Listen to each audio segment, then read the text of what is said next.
ทุกคนนะทุกคนสนอคิดยากต่ำเส้นไวๆด้วยทุกคนสบายดีแล้วก็สวัสดีหมดทุกคนวันนี้สนอจิพามาต่ำไวๆเส้นไวๆเด้อแต่ว่าเพิ่นสิต้มไข่7 นาทีนำเนาะ7 นาทีเดี๋ยวเรามาเอาขึ้นกันเด้อมากินต่ำไวๆแต่ต่ำเส้นหมี่ไวๆกับสน้อยเด้อทุกคนสบายดีแล้วก็สวัสดีหมดทุกคนโอ้ยหมาสน้อยเป็นอย่างคือมาเห่าแท้หลังจากนั้นก็ต้มเส้นไวๆไปพร้อมกันเลยเด้อ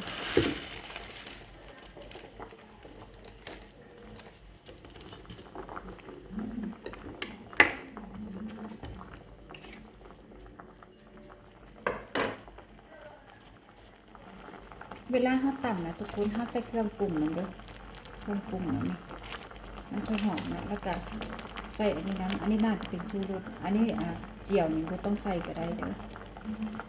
ใส่แต่เครื่องปรุงกับชูรสเนาะ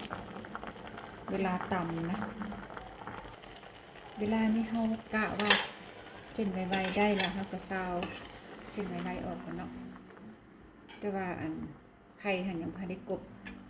ยังไม่ได้ครบ7 นาทีเท่าเดิมทุกคนครบ7 นาทีก่อนเด้อมันค่อยเป็นตาแซ่บนะ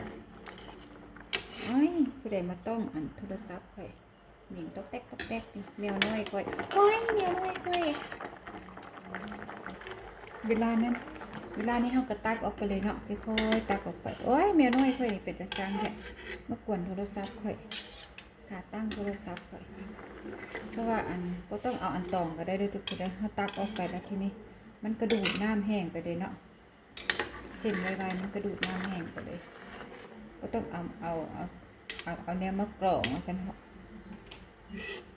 ตักไปเอาทุกคนเนาะครบ7 นาทีแล้วเขาก็ตักไปแช่น้ำเย็นไว้ด้วยทุกคนเลย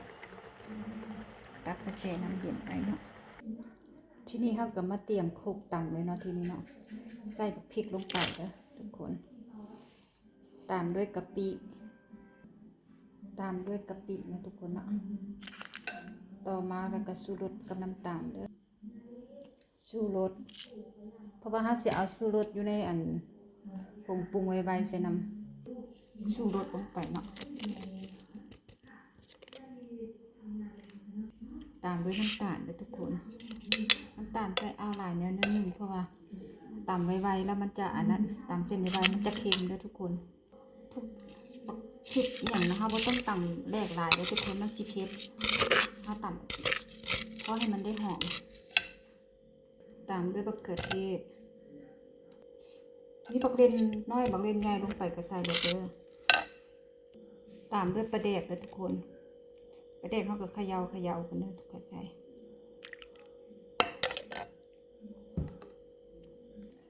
ตามด้วยบักนาวด้วยทุกคนบักนาวก็ไม่ต้องบีบแห้งหลาย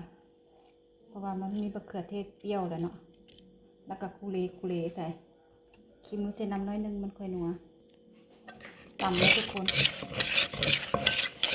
อาจจะเขย่าไปนิดนึงนะเพราะว่าตั้งโทรศัพท์เขย่าไปหน่อย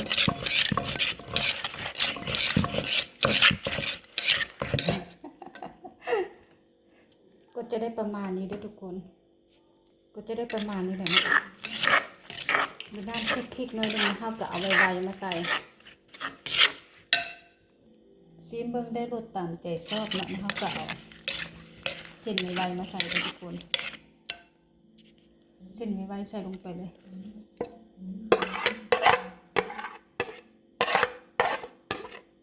โอ้ยเสียดายลูกจิ้นบ่ทันได้ต้มค่ะเอาไปต้องต่ำก็ได้ด้วยทุกคนเด้ออันนี้มันเข้ากันเลย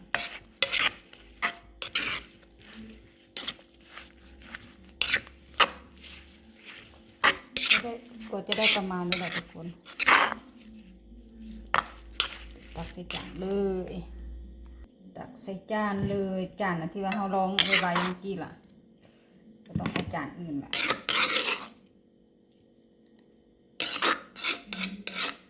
แค่นี้ก็เรียบร้อยหาบักฮุงบ่ทันกับกระปุ้นนะทุกคนนะเพราะว่าบ่ได้ออกไปตลาด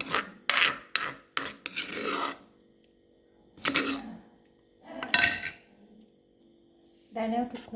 นหน้าตามันก็ออกจะประมาณนี้แหละทุกคนอร่อยนะคะว่าที่ใส่มือน้ำย่านมันแสบเนาะทุกคนเดี๋ยวชิมกันเด้ออืม